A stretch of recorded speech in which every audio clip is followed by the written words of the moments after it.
last lecture we saw some heuristics for the flow shop scheduling problem. In this lecture we will address the job shop scheduling problem. So, as we mentioned earlier, in a job shop there are several jobs, let us say there are n jobs and there are m machines. Unlike a flow shop, each job has a unique route or a unique order of visit of the machine. For example, if there are 3 machines,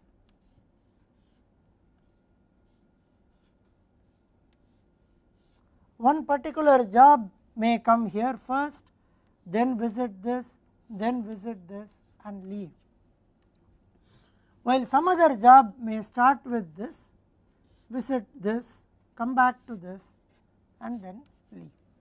So, in a job shop each job has a pre-specified route or order of visit of the machine.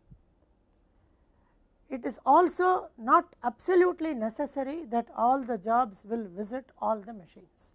A job can visit a subset of the existing set of machines. So, let us explain the job shop scheduling problem using an example. So, in this example we are going to look at 3 jobs and 3 machines. So, let me call the 3 jobs as J1, J2 and J3.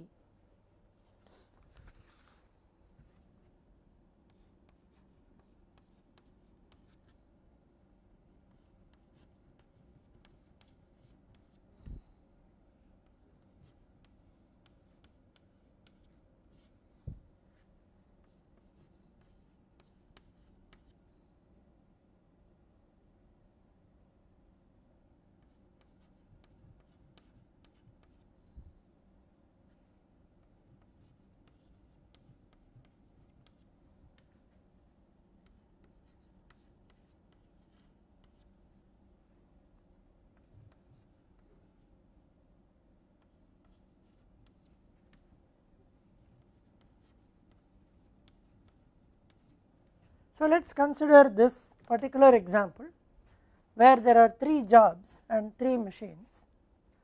Each job has its own pre-specified route, which means job 1 will first visit machine 1, then visit machine 3 and then visit machine 2. It is like job 1 first visits machine 1, then visits machine 3, then visits machine 2 and goes out.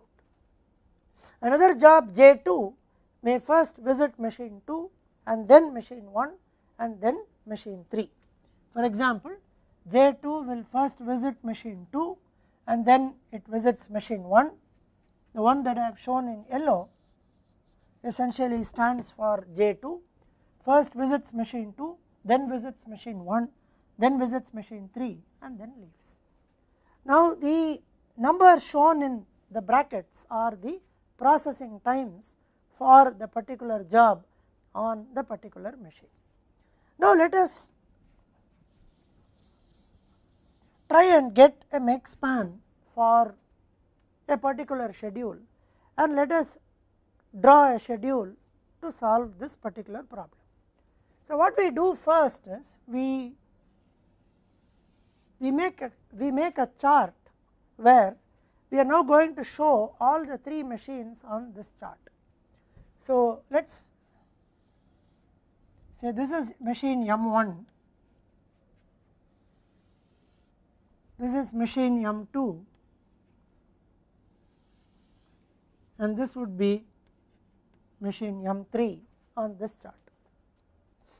Now, what we do is we let each job go and stand in front of its first machine. So, J1 will go and stand in front of M1.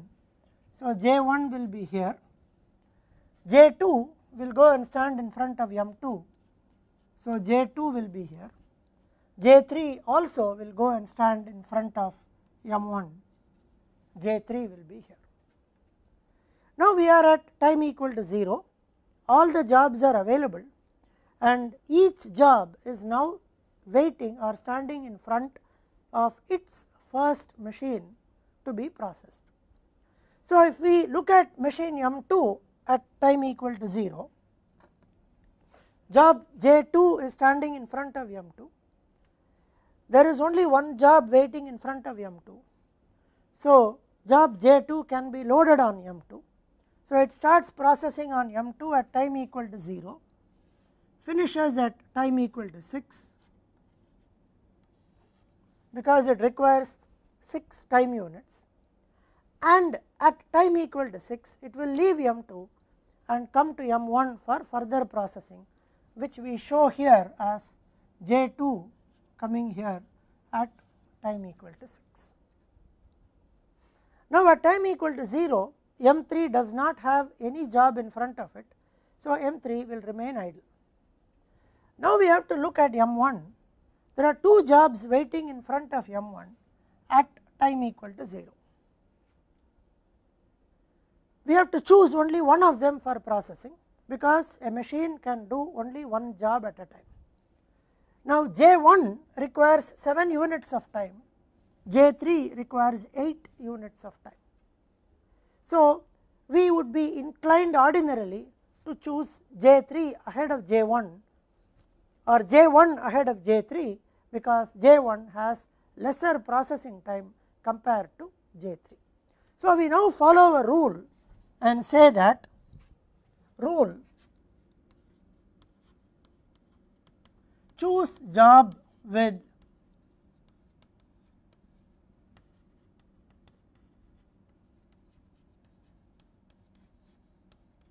smallest processing time.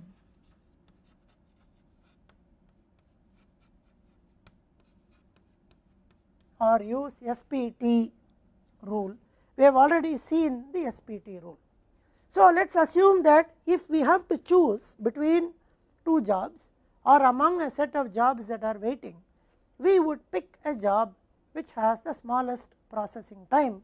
So, between J1 and J3 here, J1 requires 7 units of time, J3 requires 8 units of time. So, we choose J1. So, J1 will start at 0, finish at time equal to 7, at time equal to 7, and at time equal to 7 will now move to M3. So, it will come here. So, J1 at time equal to 7. Now, we have to look at 2 issues at this point. Now, in this particular example, we had 2 jobs waiting, J1 and J3, and we decided to choose one amongst the jobs waiting based on shortest processing time. So, when we apply this rule, there is no tie, because J1 requires 7 units, J2 requires 8 units. Clearly, J1 is chosen based on the rule.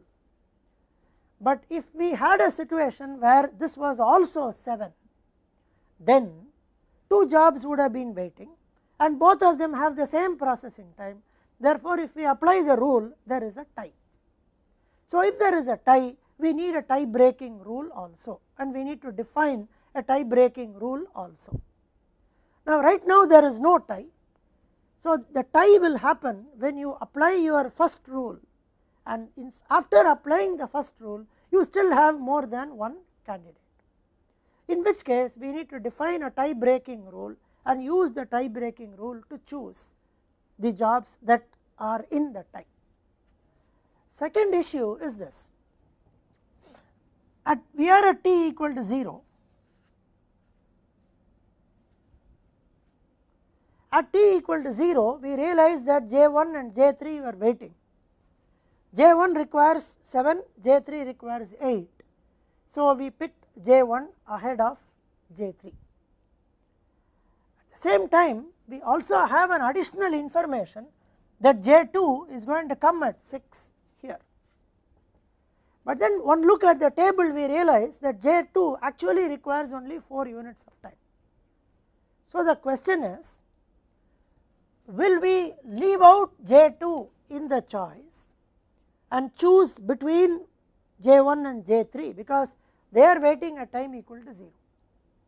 J2 has lesser processing time, but in order to take J2 ahead of J1 or J3, the machine will have to be idle for some more time.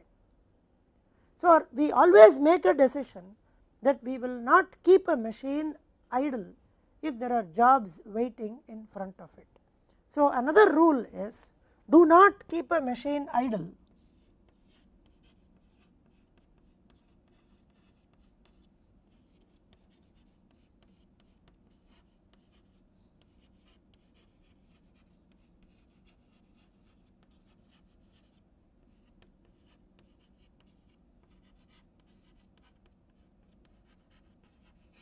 when there are jobs waiting in front of it.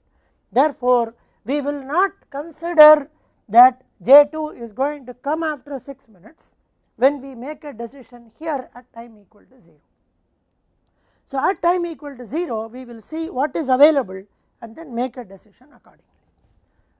Now, we go back and see that up to time equal to 6 or up to time equal to 7, machine 1 is busy, machine 2 is busy up to time equal to 6, machine 3 does not have anything except at time equal to 7, it can start J1. So, the clock shifts to time equal to 6 now.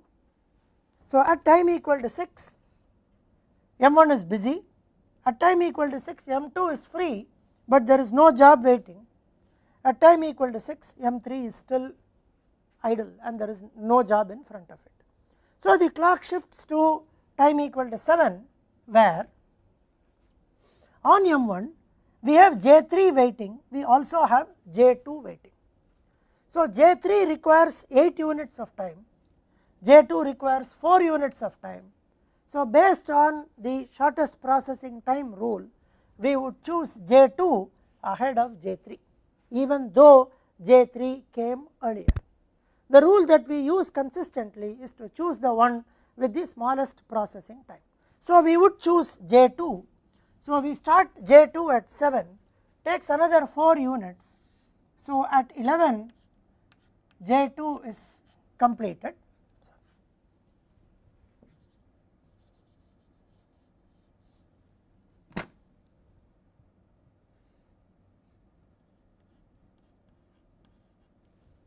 At 11 J2 is completed, J2 will go to M3 at time equal to 11. Now, once again at time equal to 7, M2 does not have any job in front of it. Now, at time equal to 7, M3 has J1 in front of it. So, it starts J1. So, J1 on M3 is another 8. So, 7 plus 8, 15. So, J1 finishes at 15, finishes on M3 at 15 and goes to M2 at 15. So, J1 comes at 15.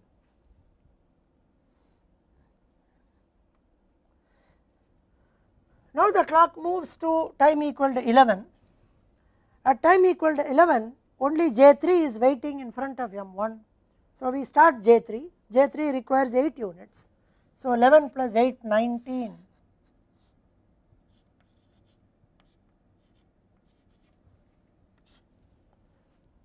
So, at time equal to 19, J3 completes on M1 and comes to M2. So, at 19, J3 comes here. Now, the clock moves to time equal to 15. At time equal to 15, J2 is available here. So, we take J2 for processing. J2 on M3 is another 12. So, 15 plus 12, 27.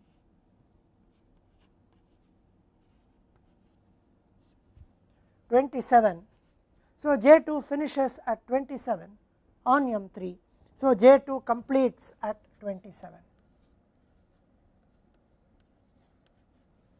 So, at time equal to 27, J2 has finished its last job on M3. Now, once again we are at time equal to 15, J1 is available here, and as I mentioned earlier, we will not look at the presence of J3 at 19. because we follow this rule that we will not keep a machine idle waiting for something to happen. So, at this point we will take J1. So, J1 on M2 is another 10. So, 15 plus 10, 25 J1. So, J1 has completed processing on M2 at 25. So, J1 finishes at 25. Now, once again we have J3 has come here at 19. Now, we are at 25. J3 is waiting on M2, takes another 8. So, 25 plus 8, 33. So, J3 finishes at 33 here, and then at 33 J3 comes to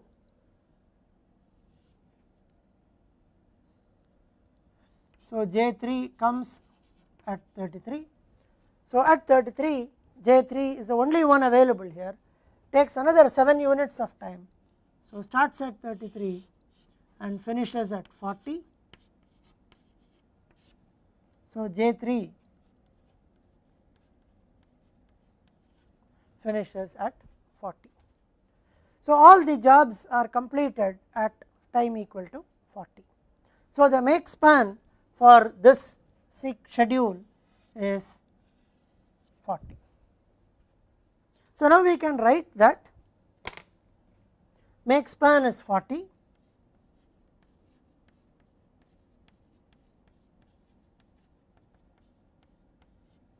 total completion time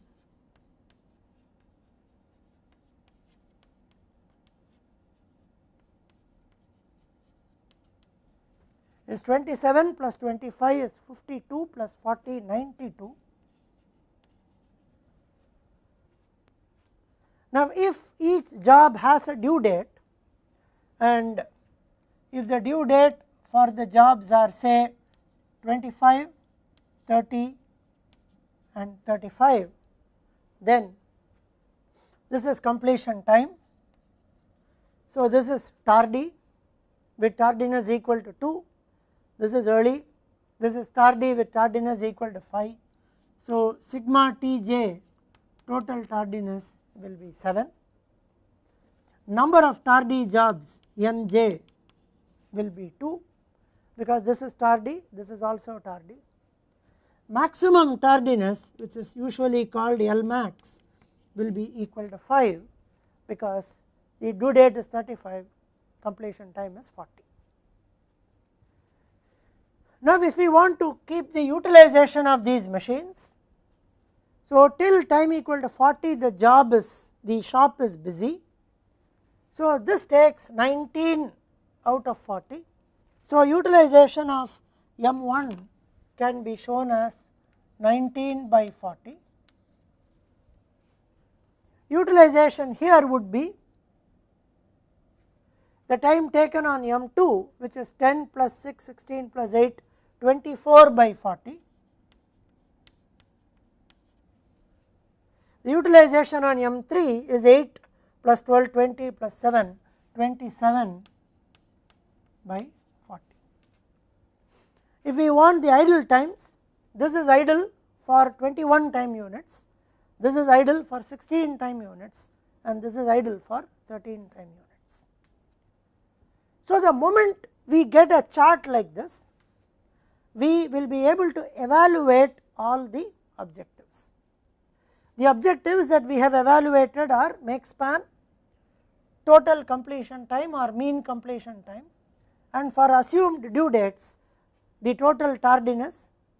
We can also look at total earliness, only this job is early, so earliness is 5, total tardiness is 7, number of tardy jobs 2, number of early job 1, maximum tardiness is 5, utilizations, idle times. So, all possible objectives we can evaluate once we draw this chart. Now, this chart is called the Gantt chart, named after Henry Gantt, who first proposed a chart or a pictorial representation of a schedule. So, the Gantt chart can be drawn for a given rule like the SPT rule. Now, these rules on which we draw the Gantt chart are these rules using which we will choose one job out of the available jobs for processing are called dispatching rules.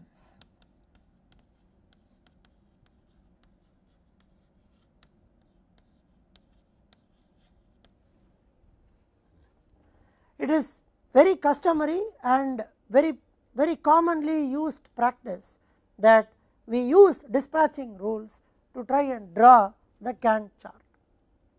Once the dispatching rule is decided, the Gantt chart will be the same if more than one person works on the Gantt chart. So, we first define a dispatching rule, and then if necessary we have to define a tie breaking rule. As mentioned earlier, right in the beginning, if both J1 and J3 they had 7 and 8, if both of them had 7 and 7, then the shortest processing time rule would not be able to get a unique job from the jobs waiting. So, there will be a tie. Now, those ties are broken by what are called tie breaking rules. A commonly used tie breaking rule could be first in first out or lowest subscript. In this case, J1 would be seen as a job with the lowest subscript and so on. So, depending on the dispatching rule and the tie breaking rule, the Gantt chart is defined, and Gantt chart is an extremely efficient and intuitive way to draw a schedule. But this schedule need not be optimum with respect to make span or with respect to any other performance measure. Gantt chart is essentially an evaluative tool.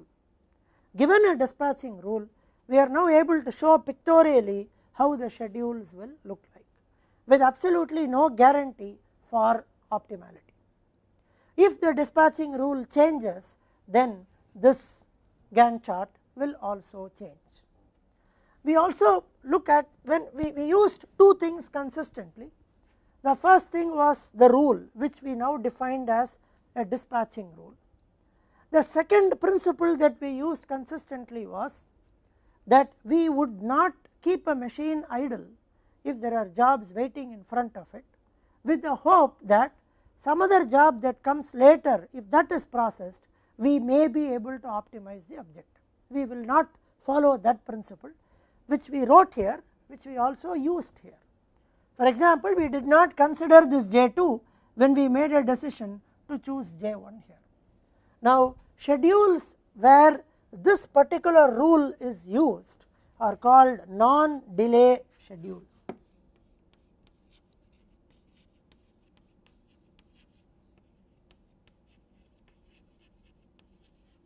We will not deliberately create a delay so that we can optimize on the performance measure further. And in general, non-delay schedules perform better than delay schedules, where delays are intentionally introduced. From a practical point of view, non-delay schedules are important and are used.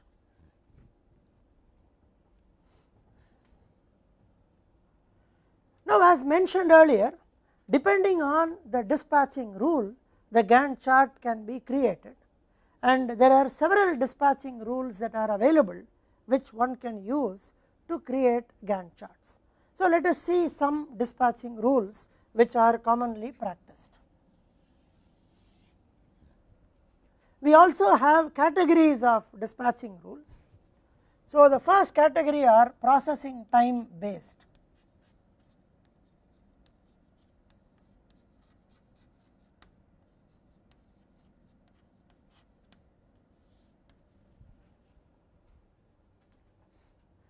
Now, the rule that we used to create this Gantt chart is called shortest processing time rule.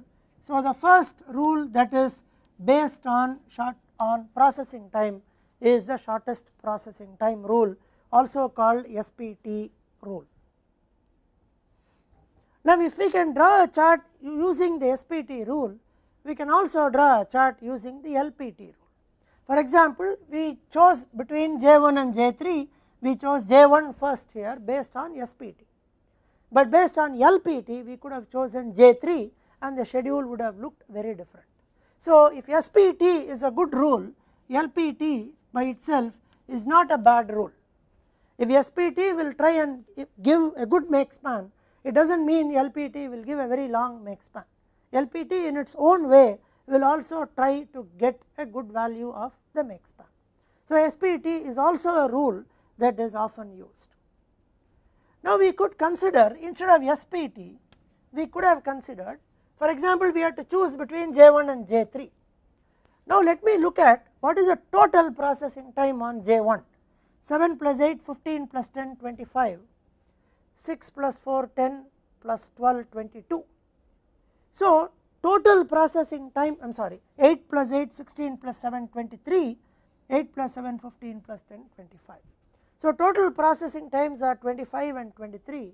So, if we used what is called STPT, shortest value of total processing time, we could have picked J3 ahead of J1. So, STPT is another rule that we can think of, shortest total processing time. Similarly, if STPT is a rule, then LTPT can be another rule. Choose the job which has the largest value of the total processing time. Many times we also do another thing. For example,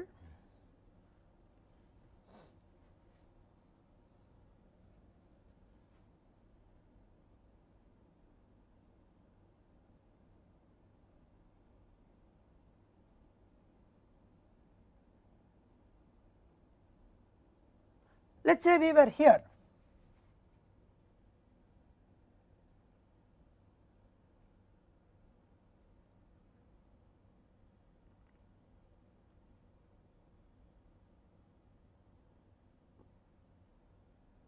okay. So, in this chart we are not able to encounter that situation except in the front, but let us have a situation where somewhere in the middle, let us assume that we are in a particular machine, let us say we are here and a particular job has just finished processing, let us say J2 has just finished processing here. Now, let us assume that J1 has come at this point and J3 has come at this point. Now, which means we have to apply a dispatching rule to choose between J1 and J3, to choose one of them.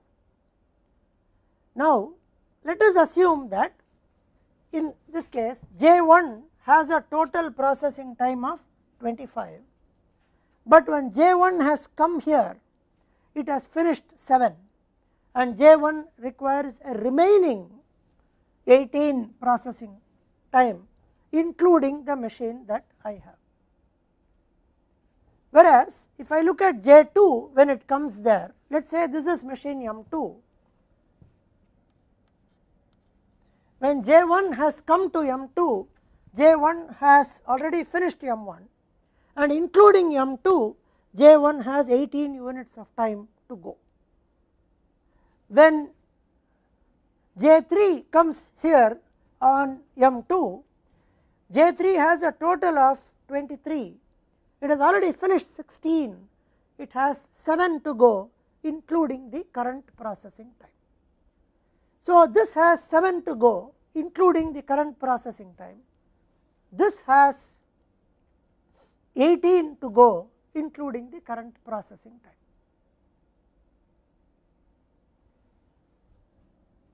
This has a total of 25, but let us assume it is visiting M3 after it has finished M1. So, it has finished 7. So, the remaining processing time for J1 including the current machine is 18, whereas when J3 comes to M3, it has already finished 16.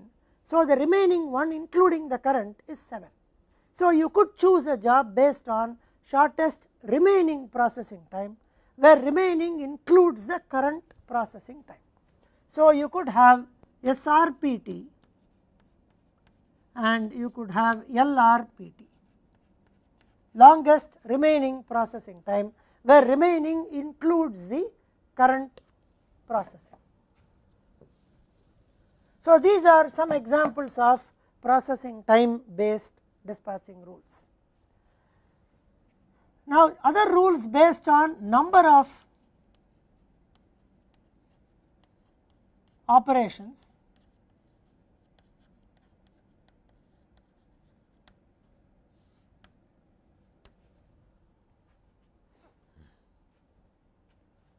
in this particular example, we had chosen 3 jobs and all 3 jobs visited all 3 machines.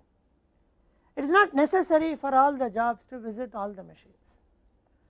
Now, suppose we had a situation where this one was not there, then J1 visits 3 machines, J3 visits 2 machines. So, J1 requires 3 operations, J3 requires 2 operations.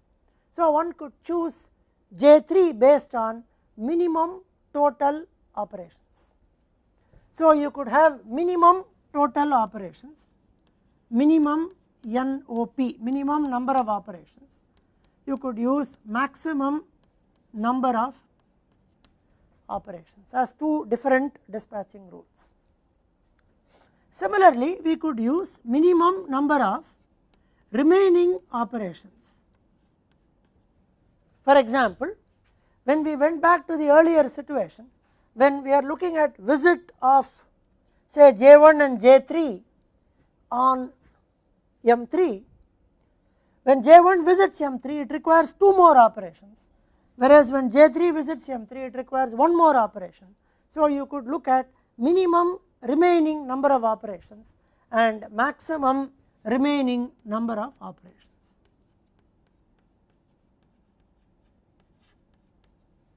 These are not processing time based, but these are number of operations based methods.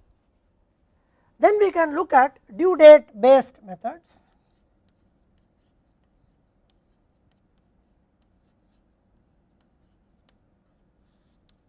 One of course is the earliest due date. The second is called slack. Slack equal to due date minus current time minus remaining processing time. For example, right here to choose between J1 and J3, current time is 0, due date for J1 is 30. So, due date 30 minus current time 0, 30 minus remaining processing time is 7 plus 8, 15 plus 10, 25. So, slack is 5 for J1. Now, for J3 due date is 35, current time is 0, total time is 23. So, slack is 12. So, based on minimum slack, J1 can be taken. Slack represents the extra time that is available, which acts like a slack or a buffer or a cushion to try and meet the due date. So, that job which has the least slack will have to be taken first. So, you could look at least slack rule.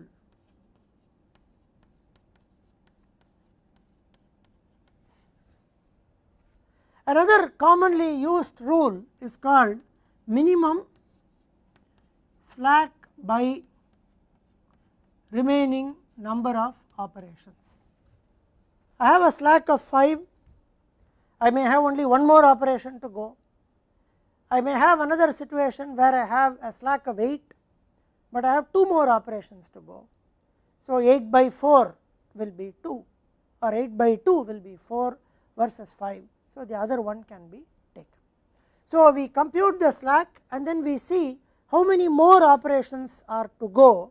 So, divide the slack by the remaining number of operations and then choose the minimum of slack by remaining number of operations. Then we have a set of rules which are very common rules, which are neither or none of the above, one would say, neither processing time based nor due date based. General rules. So, first is first come first served or first in first out, they mean the same, first in first out, last in first out. The one that came first will be taken, the one that came last will be taken. So, first in first out, last in first out. One could use some kind of a random rule, just pick the job randomly out of the jobs that are available. So, these are examples of popularly used dispatching rules. Sometimes we could have other combination rules,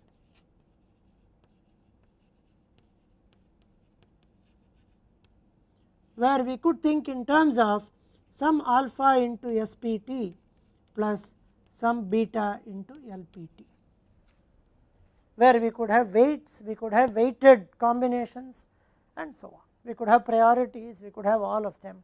So, a simple example would be to weigh the processing times, or we could use, can't use alpha SPT plus beta LPT, but we could use alpha into remaining processing time plus beta into remaining number of operations, or beta into total processing time.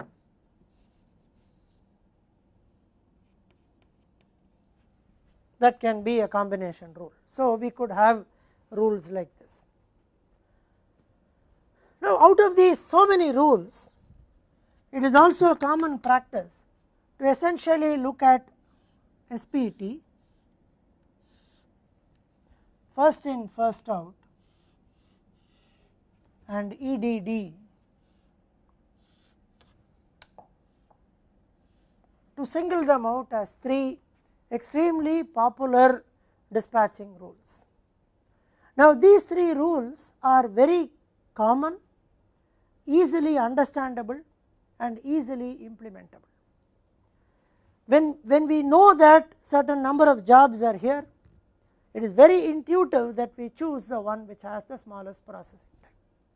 Similarly, intuitively we choose the one that came in first, and if we have an idea of the due date, we would intuitively choose the job or activity that has the earliest due date.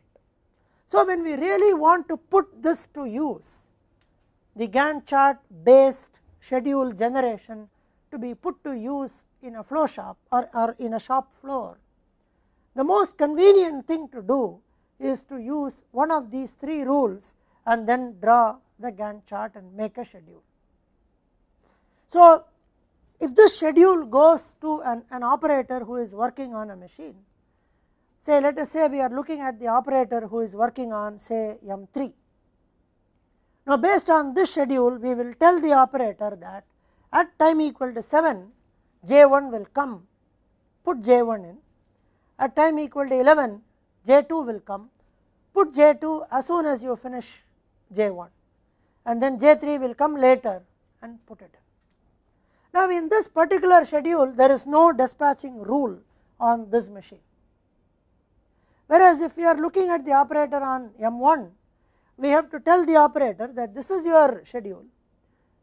Even though J1 and J3 are coming first, you take J1 based on SPT, then you will use J2 even though it came later, and then you use J3. That is one way of explaining it or giving this.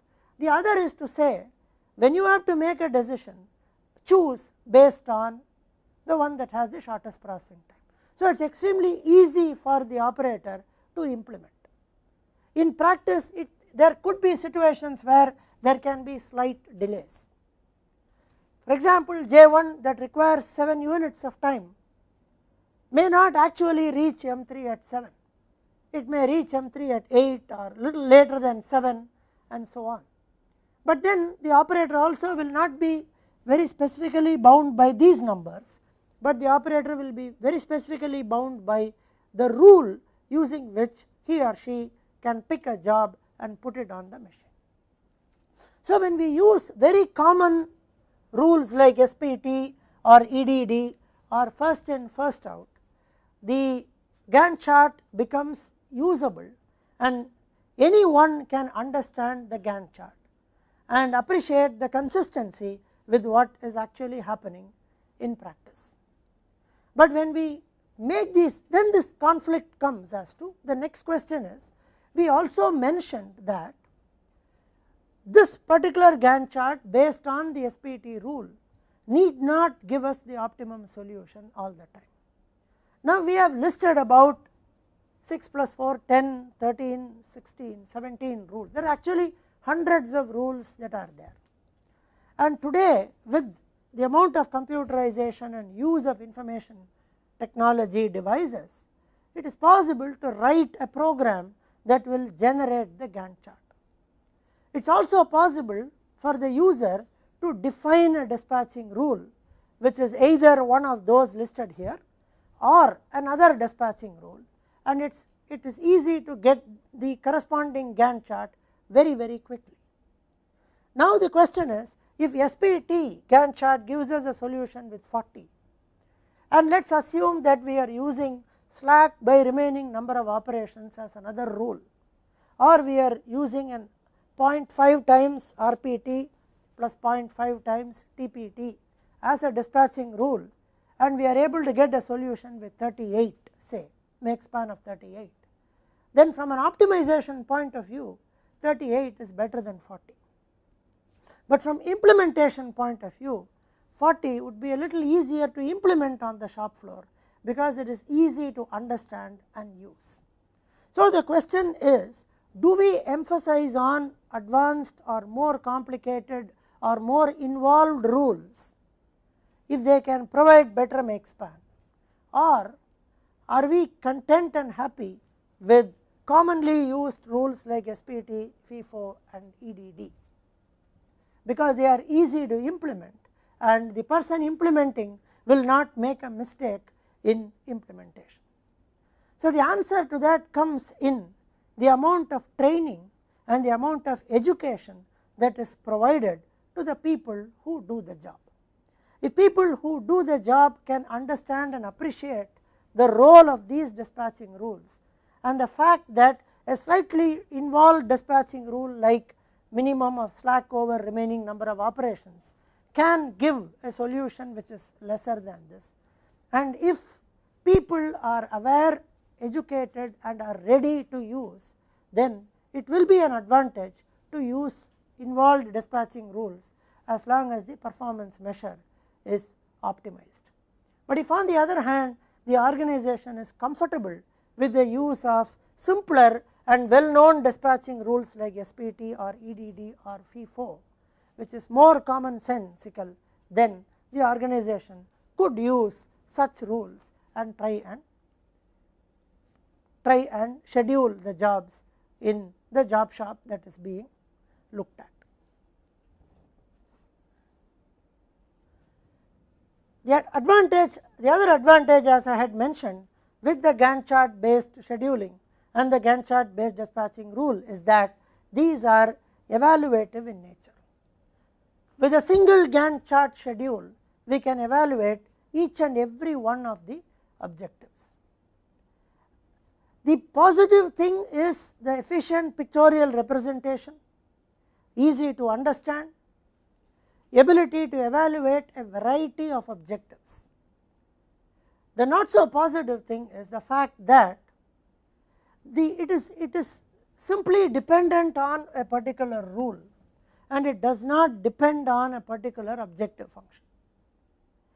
Therefore, while it has the ability to evaluate all objective functions, it perhaps also has the lack of ability to optimize a particular objective function because it was not based on a particular objective function.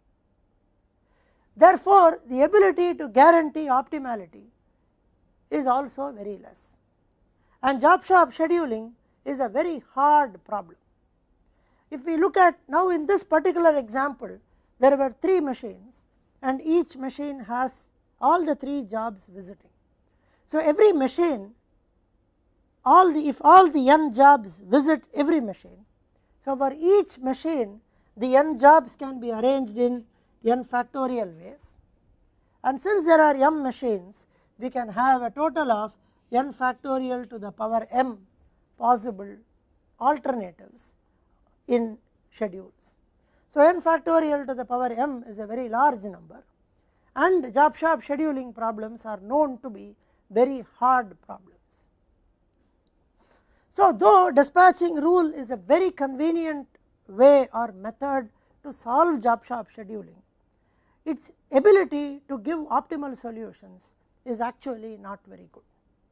But over a period of time, people have been using dispatching rules to try and get Gantt charts, and with more and more computerization happening and perhaps more and more dispatching rules available, one could program or use these dispatching rules into a software and then try out several alternative dispatching rules to try and optimize the performance measure, like a make span or a tardiness or whatever, and then use it accordingly by training the people.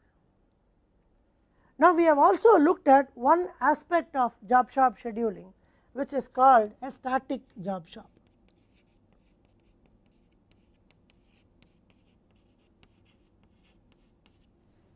Static job shop assumes that the number of jobs that we are going to do is known. So, in this example there are only 3 jobs. So, the planning period or the planning horizon will end as soon as all the 3 jobs are completed. Therefore, from a Gantt chart schedule, it is possible to compute a make span, because the point at which all the 3 jobs are over will be the make span. In real time, job shops are not static in nature. Jobs keep coming, jobs keep arriving. So, when jobs keep arriving, then we can make certain variants to it. Now, and we also made an assumption here that all the jobs are available at time equal to 0, which is not a valid assumption in practice. So, in practice, jobs keep coming dynamically.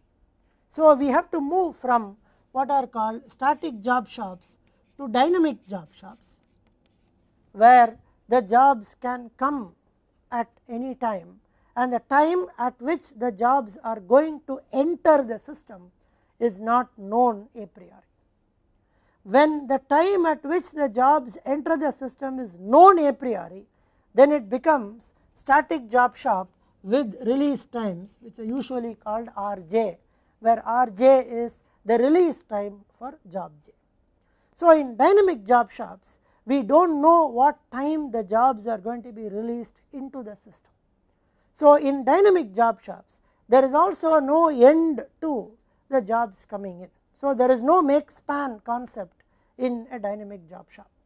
Dynamic job shops are essentially concerned with other measures like flow time or completion time, tardiness, number of tardy jobs, and so on. Dynamic job shops do not consider make span. We could also model job shops with release times or known release times, which is called Rj. So, this gives us a complete view of certain aspects of what is called static job shop scheduling. Most static job shop scheduling is concerned with the use of dispatching rules, based on which we draw Gantt charts and then we evaluate all the objectives. The limitation, of course, is the lack of optimality or the inability to give the optimum solution to either make span or any objective for a static problem. Static problem implies number of jobs are known, the inability to give the optimum solution.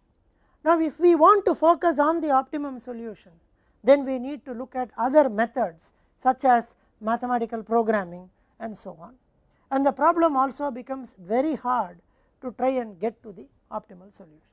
So, the next question that comes is, while dispatching rules are very good to try to give us solutions which are implementable, which are easy to understand? Are there other heuristic methods or other methods which may not be based on dispatching rules, but can they also be used to try and get solutions to the job shop scheduling problem? For example, can we have other heuristic methods other than dispatching rule based methods which may give us a value less than 40?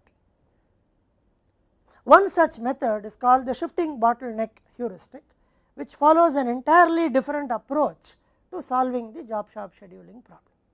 So, we will look at the shifting bottleneck heuristic in the next lecture.